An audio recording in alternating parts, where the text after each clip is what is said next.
Amen au peuple de Dieu. Amen Libota Nansambe. C'est votre frère Debso Mulunda, le canon de l'Éternel. Na pokwa lelo na telemi liboso na bino pamba te. Na ibiete nasa liboso ya ba papa, liboso ya ba mama, liboso ya bilenge basi mibali. Yango nde na pokwa lelo bien aimé nazo bondela bino na bolingo tata Nzambe. Peut-être bo s'abonner massivement na chaîne YouTube Debso Mulunda. Peut-être bo banda kozwa ba programme ya prière, prédication et exhortation. Bien aimé, eza chaîne na bino o wapi eyeli bino ete etalisa bino zela o wapi bokolanda bien aimé bo bokutana na Christ na koya na ye bien aimé. Peut-être Bible ezali kolopa ete kozonka na ye ya turo bien aimé akonyata mabele te me akotikala na mapata esenkile te ekilamu nyonso ekutana na ye yango nde nazali kobondela yo po ete odispose motema na yo omipesa mpona kolanda bien aimé mwa exhortation ya pokwa lelo po ete yeba kosunga yo ete lolenge kani okotambola na Christ. Mama na likambo tozali kodevelope na pokwa lelo bien aimé ezali koloba ete la sanctification. La sanctification.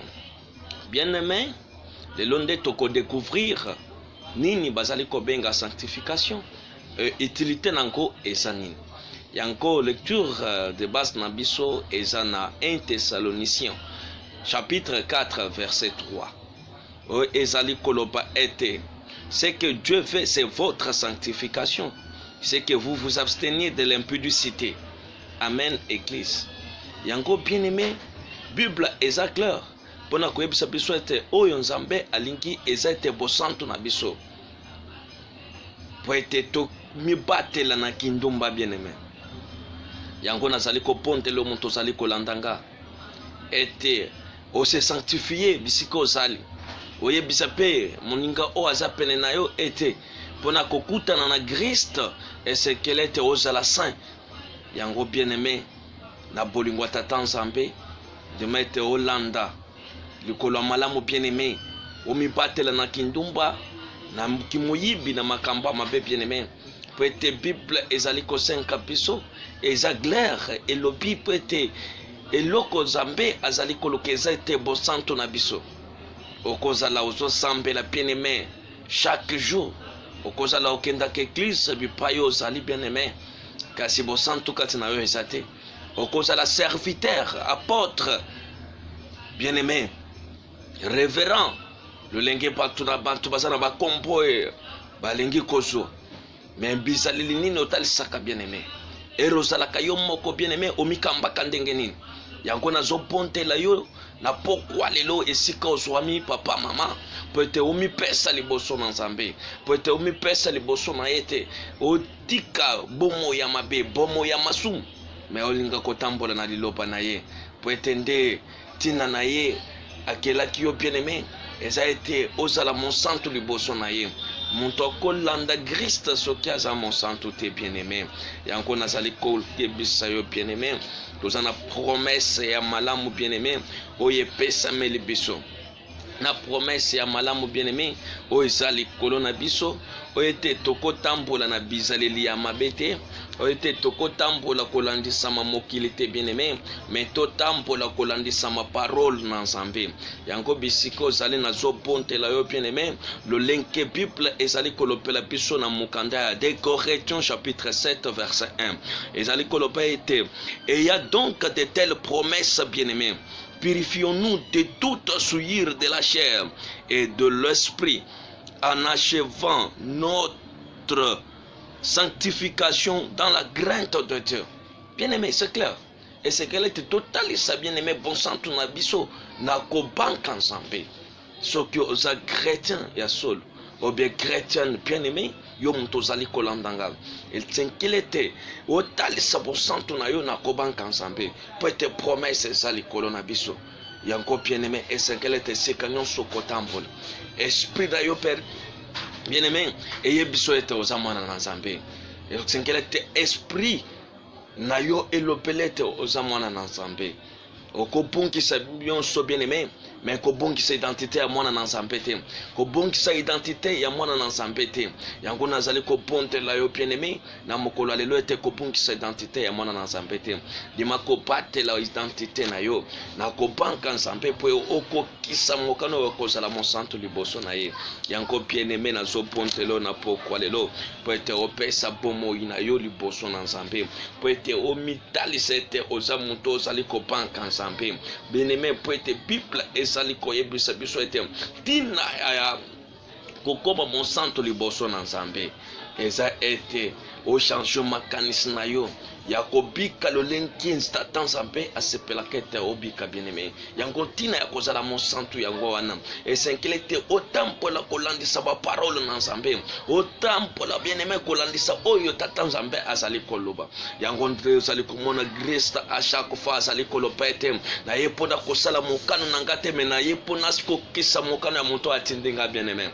Yango bien-aimé, nani abenki yo na présence na ye? Yango nazopondela sikozali te otambola na kobanka na nzambe olie obanka bantu bien-aimé. Soki tozali kosepelisa bantu bien-aimé, tozali susu basali na nzambe te bien-aimé. Onazoye biso clair, soki ozalaka na momesano ya kosepelisa bantu bien-aimé, ozali susu mosali na nzambe te. Mosali na nzambe eza oyo azali kosepelisa oyo atindi ye. Yango Bible ezali koloba ete esengo na esali oyo tata nzambe aye kokuta bango na kolesa bandimi na bango bile ya malamu. Bien-aimé, esenkele te olongwa na etape ya mwana me okoma na etape ya fils. Ezali koloba pona maturité spirituelle, oyeba kokola bien-aimé na nzela ya molimo à travers bilei bien-aimé ozali kolia. Mais bilei ya solo c'est la parole de Dieu, parce que la parole de Dieu c'est la vérité. Yango nazali koyebiso na pokwa lelo bien-aimé siko ozali kolandanga esenkele te balesio bilei ya malamu ozala na se ya muntu oyo bien-aimé azana mbeki pwete balandaka muntu nyonso te na mokolo ya Pâques ya Kristo azoyebisa bayekoli na ye ete bokende bokomona muntu ya memi mbeki ya mai nde bokolanda bien-aimé. L'eau c'est la vie. Est-ce que muntu ozolanda bien-aimé na moment oyo aza na bomoi pwete alesio bilei ya malamu? Yango nazali kobondela yo ete otika bomoi na yo na maboko na nzambe, ondima kosalela oyo ezali mokano na ye, ondima kolanda ye bien-aimé, kotambola na ye, ochange vie na ye po ete ekokana na image ya Kristo, ochange bomoi na yo ekokana na Kristo lolenga bikaki na sia mokili, po ete Kristo nde modèle na biso na kobanka nzambe bien-aimé nde bosantu na biso ezali komonana. Lelo eza na bantu bazali ko afficher image ya basali na nzambe, mais o basalaka na secret bien-aimé oyebi yango te bien-aimé, o basalaka na secret sotalisa o basate bien-aimé. Yango na pokwa lelo na yo koyebiso te de mettre olanda parole pure sans mélange. Yango ndima ko kankama ko sabone na chaîne ko yeba ba vérité belé ozali ko tala parole de Dieu to ko talisa yo le nini bien-aimé ko tambola na présence na nzambe po ete mokolo ko ya okutana na masi po ete karate ako ya bien-aimé eza promesse liloba na ye bien-aimé soki ebimi na monoko na ye ye moko atikala kasima nango po ete azala responsable nango oyo sika ozolandanga nazopontela yo. Bible ezali koyebisa biso ete ata Kristo ye moko amikapaki mpeka bien-aimé mpona kopurifie église. Yango lelo bien-aimé, église eza yo ezanga po ete tozala basantu liboso na ye, po ete totalisa oyo Kristo alobaki bien-aimé, po ete totalisa oyo Kristo alobaki.